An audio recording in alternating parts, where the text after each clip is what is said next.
আরে পিঁপড়ে ভাই, টুনি, আমি তোদের আর কোনো ক্ষতি করব না। আজকের গল্প হিংসুটে হাতি। সুন্দরপুর জঙ্গলে অনেক পশু পাখির সাথে থাকতো একটা মস্ত বড় হাতি। সেই হাতি কারোর সাথে কোনো ভাব হতো না, কারণ জঙ্গলের সকল পশু জানতো হাতি খুব হিংসুটে। সে কখনো কারোর ভালো চায়নি আর কারোর কোনো সাহায্য করেনি। এমনই একদিন সকালবেলায় হাতি বেরোলো খাবারের সন্ধানে। রাস্তায় যেতে যেতে হাতি দেখলো একটা গাছের ডালে বসে আছে টুনটুনি পাখি। তাকে দেখে হাতি জিজ্ঞাসা করলো, কি রে টুনি, কি করছিস? গাছের মগডালে বসে বসে খুব তো লেজ নাড়াচ্ছিস। তা কি করব বলো হাতি ভাই, তোমার মতো কি আমার অত সুখ আছে যে লোকের ক্ষতি করে করে বেড়াবো আর কাউকে সাহায্য করব না? কি বললি টুনি? তোর মুখে মুখে এত বড় বড় কথা! তুই আমাকে অপমান করিস? আমি কাউকে সাহায্য করি না, এ কথা বলার সাহস তোর কে দিয়েছে শুনি? দেখ এবার আমি তোর কি অবস্থা করি। হাতির কথা শুনে টুনি প্রচন্ড ভয় পেয়ে গেল আর সে হাতিকে বলল, না হাতি ভাই, তুমি আমার দয়া করে কোনো ক্ষতি করো না, আমার ভুল হয়ে গেছে। আমি তোমাকে ওই কথা বলে খুব ভুল করেছি, দয়া করে আমার ক্ষতি করো না। আমার ছোট ছোট ডিম আছে, ওদের কিছু হয়ে যাবে না হলে। না না, আমি কারোর কথা শুনি না, সেটা তুই ভালো মতোই জানিস।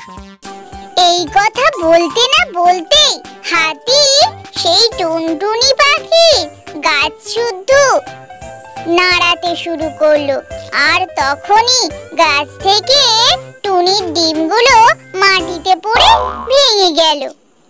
হাতি ভাই, এত ক্ষতি করো না আমার ডিমগুলো যে ফেটে গেল।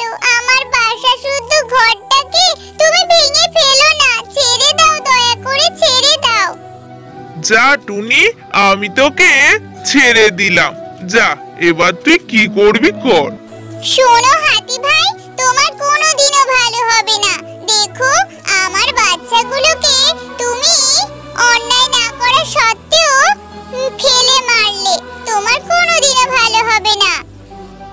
আরে ছোট্ট টুনি, তুই তোর চিন্তা কর, আমার চিন্তা তোকে অত করতে হবে না।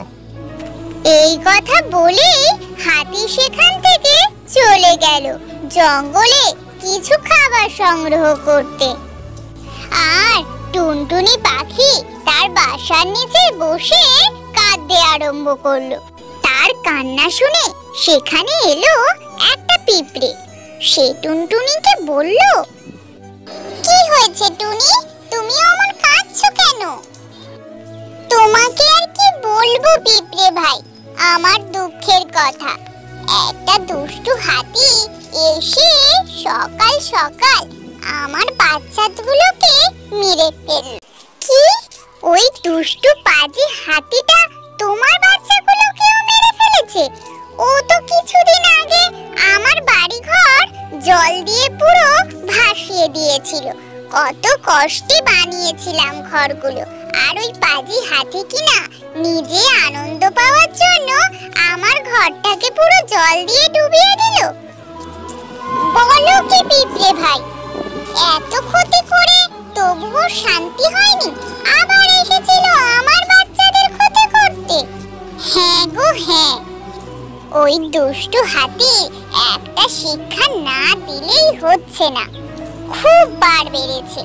সারাক্ষণ জঙ্গলে ছোট ছোট প্রাণীদের ও তুচ্ছ করে আর তাদের সব সময় ক্ষতি করার জন্য একদম মুখিয়ে থাকে।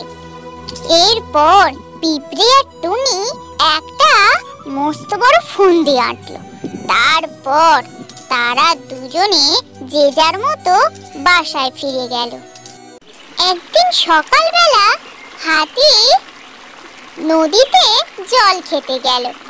জল খেতে গিয়ে সে দেখে জলাশয়ের পাশে পিঁপড়ে নতুন করে বাসা বানাচ্ছে। ঠিক তখনই সে জল না খেয়ে সুর দিয়ে জল মুখে তুলে সেই পিঁপড়েদের বাসার উপর জল দিয়ে পুরো বাসাটাকে ভিজিয়ে দিল। কি হাতি ভাই, তোমার মন এতই নিষ্ঠুর, তুমি এই ছোট ছোট প্রাণীদের এত কষ্ট দাও? সারাক্ষণ আমাদের এই কষ্টের ফসলের উপর তুমি জল ঢেলে দাও। কত কষ্ট করে একটা বাসা বানাতে হয়, তুমি কি জানো সেটা? শোন ছোট্ট পিঁপড়ে, পিঁপড়ে তোর মতোই থাক, বেশি আমার কথায় নাক গলাতে আসিস না। বেশ করেছি, যা যা এখান থেকে, আরো জল দিয়ে ভিজিয়ে দেব। তোমার জল দিয়ে ভেজানো আমি বের করছি, দাঁড়াও, তোমার মজা আমি বোঝাচ্ছি। এরপর হাতি সেখান থেকে চলে যায় আর গিয়ে তার গুহার সামনে একটু বিশ্রাম নিতে থাকে। ঠিক তখনই সে যখন একটু ঘুমিয়ে পড়েছে, তখন পিঁপড়ে আর টুনটুনি পাখি আরো পাখিদের ডেকে নিয়ে আসে হাতির গুহার সামনে।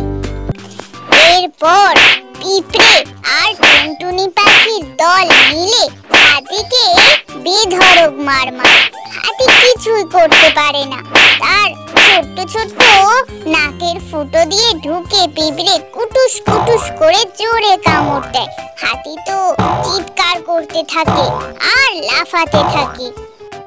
আরে আরে পিঁপড়ে ভাই, টুনি, আমি তোদের আর কোনো ক্ষতি করব না, আমাকে ছেড়ে দে দয়া করে, আমি তোদের বাসা আর কোনোদিন নষ্ট করব না। না না, তোমার কথাই তো আমরা ভুলবো না, তুমি যতই বলো, আজ তোমাকে আর ছাড়ছি না। আমাদেরকে কষ্ট দেওয়ার ফল তোমাকে হাড়ে হাড়ে ভোগ করাবো। তারপর হাতি অনেক কাকুতি মিনতি করতে থাকে, আর সেই শুনে টুনটুনি পাখি আর পিঁপড়েরা তাকে ছেড়ে দেয় আর হাতিকে বলে, শোনো হাতি, এবারের মতো তোমাকে আমরা ছেড়ে দিলাম। এরপর যদি কোনোদিন দেখি তুমি আমাদেরকে ক্ষতি করতে এসেছো, তখন তোমার আর নিস্তার নেই আমাদের হাত থেকে। আর তারপর থেকে হাতি সকল প্রাণীদের সাথে জঙ্গলে খুব আনন্দ মজা করে থাকতে লাগলো। আর এভাবেই আমাদের গল্প শেষ হলো।